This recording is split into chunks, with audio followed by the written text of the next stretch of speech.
आज euro gulf training institute में हम लोग एक कैंडिडेट हैं, रोजन इनका नाम है। एसी टेक्नीशियन में इनका शोभा कंपनी में सिलेक्शन हुआ है।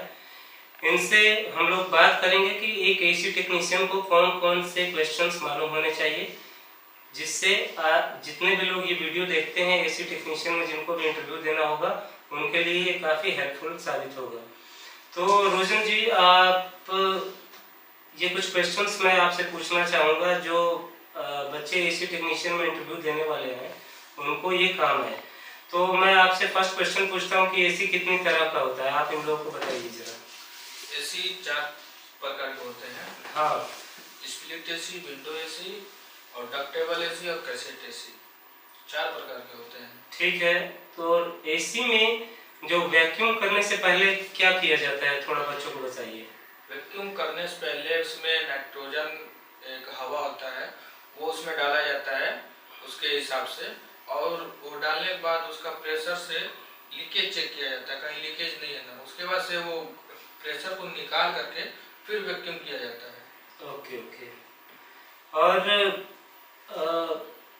लीकेज उसका कैसे चेक करते हैं ये आपने बताया? नहीं, तो वो बताइए थोड़ा बच्चों को कि एसी का लीकेज कैसे चेक करते हैं। एसी का लीकेज बहुत सावधानी से किया जाता है, ध्यान से किया जाता है, और उसमें नाइट्रोजन ही डाला जाता है, वो भी 250 से 300 प्रेशर उसका रहता है। और जहाँ पे वेल्डिंग किए रहते हैं, जहाँ पे जोड़ रहता है दूसरे पाइप का, वहाँ पे वेल्डिंग की जगह पे फोम लिक्विड आता है, उस साबुन की तरह शैम्पू की जैसे झाग रहता है, उसको लगा करके बहुत बारीकी से और ध्यान से देखना पड़ता है।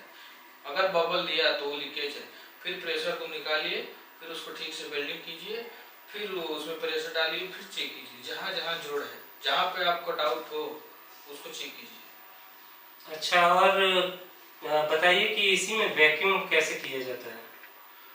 वैक्यूम जो होता है वो जिस लाइन से गैस डाला जाता है उसी लाइन से वैक्यूम भी किया जाता है। और वैक्यूम इसलिए किया जाता है क्योंकि जो वेल्डिंग करते हैं तो उसका जो धुआं होता है निकलता है बाहर में, तो उसी तरह से अंदर भी होता है। तो उसका जो मॉइस्चर होता है, बाहर की हवा जो पाइपों में घुसा रहता है, वो वैक्यूम करते तो उन सबका हवा जो वैक्यूम बाहर खींच लेता है। और जब बाहर खींच लेता है फिर उसमें गैस जब डाला जाता है तो कूलिंग बेहतर तरीके से करता है, इसीलिए वैक्यूम किया जाता है। एसी में फिल्टर का क्या काम होता है, थोड़ा इसके बारे में बताइए। जी बिल्कुल, एसी में फिल्टर इसलिए डाला जाता है ताकि हम अभी रूम में बैठे हुए और एसी चल रहा है तो ये बाहर का जो हवा उसमें अंदर जाता है, तो उसके साथ में धूल मिट्टी भी जाते हैं, तो वो धूल मिट्टी को फिल्टर करके बिल्कुल एयर उसमें पास करता है, इसलिए फिल्टर लगाया जाता है। ठीक है। एसी में जो पाइप लगा होता है उसकी दूरी कितनी होती है? एसी का जो पाइप होता है कम से कम 10 से 12 इंच मीटर होता है, और फुट में देखें तो 30 से 35 फीट होता है।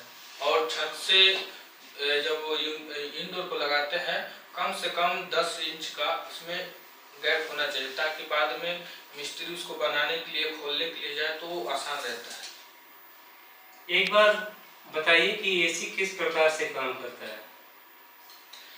एसी दो भागों में बांटा गया रहता है, एक आउटडोर एक इंडोर। तो इंडोर में ठंडा हवा आता है और आउटडोर में गर्म हवा जाता है। तो जो इंडोर में हवा आता है ठंडा, वो हवा गर्म हो जाता है, क्योंकि जब वो गर्म हो जाता है वो हवा जाता है बाहर, और बाहर जाने के बाद उसका गर्मी को बाहर निकाल देता है, और वही हवा फिर ठंडा होकर के अंदर आता है एक्सपेंशन वाल्व, कूलिंग कॉइल में, और वहाँ पे आने के बाद उसका प्रेशर और टेम्परेचर कम हो जाता है। और जब वो कम होता है तो फिर वो कूलिंग में हो जाता है, और उसी कूलिंग को ब्लोवर जब चलता है तो कूलिंग में भेजता है। ठीक है। और उसमें कौन कौन सी गैसेस आप लोग यूज करते हैं एसी में, ये बताइए। एसी में R22 हो गया, 410 हो गया और 32 हो गया। तो अभी के टाइम में 22 नहीं आ रहा है नया एसी के साथ, और 410 आ रहा है और 32 आ रहा है। ठीक है। ब्रेजिंग में कौन सा गैस यूज होता है? ब्रेजिंग में मोस्टली एलपीजी और ऑक्सीजन का ये मिला करके ब्रेजिंग होता है, और उसी लिए होता है एलपीजी और ऑक्सीजन मिक्स करके। ठीक है। और पाइप का साइज कौन कौन सा होता है, बताइए जरा। ज़्यादातर ये छोटे एसी में हम लोग देखा है कि 5/8 का होता है, 1/4 का होता है, और जो बड़े यूनिट होते हैं तो उनके बराबर वो होता है। Okay okay. टर्मिनल क्या होता है? टर्मिनल कंप्रेसर में लगा रहता है जिससे वो पावर सप्लाई इन आउट होता है।